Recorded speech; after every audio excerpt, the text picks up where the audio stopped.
Greetings and welcome back to room 303 in our chats with Emily, as we are calling our readings through the poetry of Emily Dickinson. We are using the Johnson edition. We turn out a poem 666, Teneriffe. Johnson pointing out that Teneriffe is a four-syllabic word for Emily anyway. Teneriffe, of course, is going to be important to understanding this poem and the geography, the great peak, Johnson will say, of the chain of the volcanic mountains, a dead volcano now, that traverse the largest of the Canary Islands off of Spain, rises to a height, he says, of 12,200 feet. And he also continues, the view from the highest point takes into the whole archipelago as well as the horizon, some 140 miles distant. So we're back to Emily's idea of perspicacity, perspective, sight, and using Teneriffe as maybe a place there. Now, this is another Sioux poem. Franklin argues, one of the important scholars of Emily's poetry, that in 1863 to 1865, that Sioux received 73 poems, this being one of those. And this will take us back to our study of 309 and 435 and 434, in that it's another rejection poem of a kind, right?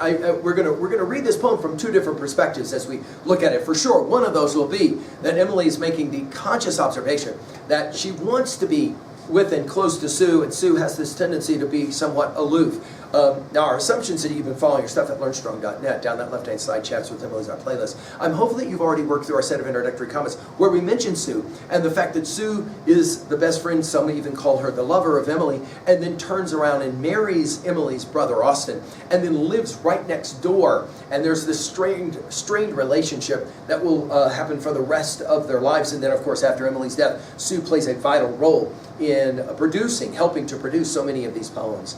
Now, the other assumption is that you've been working with the previous 665 poems. We just finished with 665, dropped into Ether Acre. And if you have, you'll hear resonances and echoes from this poem. One more time, we're going to hear about kneeling, and when we hear this word, it's only used two times, and the other was in poem 303, The Soul Selects Her Own Society, which we will come to. One scholar has called this poem a classic treatment of haughty unresponsiveness versus humble, admiring, undying love, end quote.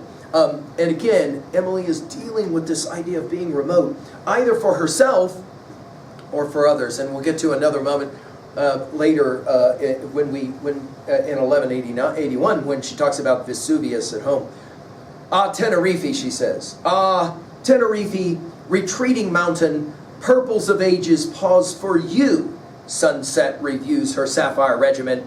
Day drops her red adieu.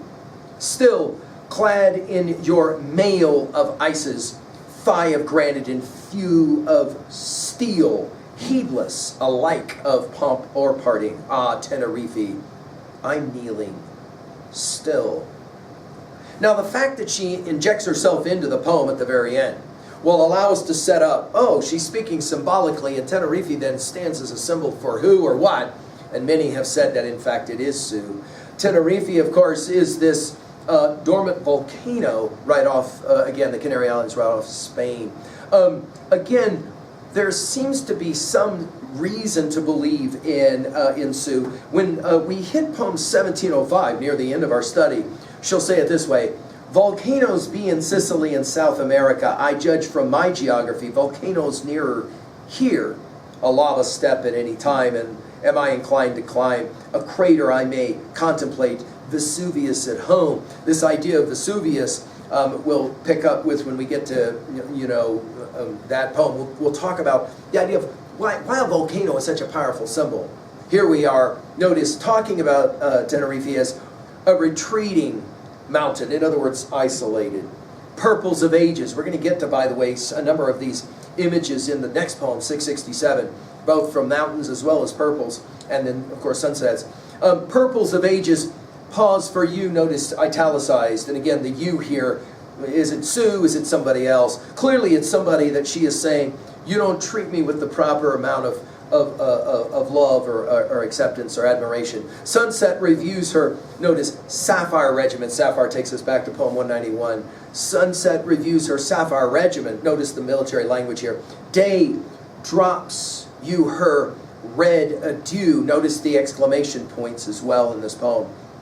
And then her use of the word still, used in 95 of her poems, as we've said. T.S. Eliot learned, I think, to use the word still in so much of poetry. When we did our series on the four quartets, we kept coming back to the idea of his use of still at the still point of the turning world. We must be still and still moving into another intensity, he says. The idea that still can have both the idea of I'm still in 303, I'm here, and of course I am still in 303, as in not moving, has both powers. She says still, clad in your mail of ices, back to the military language. In other words, remote, cold, thigh of granite. It's interesting that some scholars have pointed out Emily's constant dancing, no pun intended here, with the Genesis 32 account of Jacob wrestling with the angel. Here, notice, Jacob, of course, wounded in his thigh. Notice here, there is no wounding of thigh. The thigh is granite, right? In other words, rock, hard rock. Thew of steel, there is no melting of the, and then I think the key word of the poem is heedless.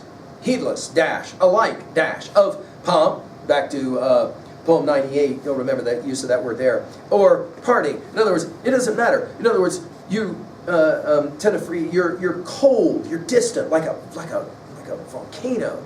And then she'll come right back to the opening lines, Teneriffe, with the exclamation point. And then she injects herself. I'm kneeling, dash, still, dash.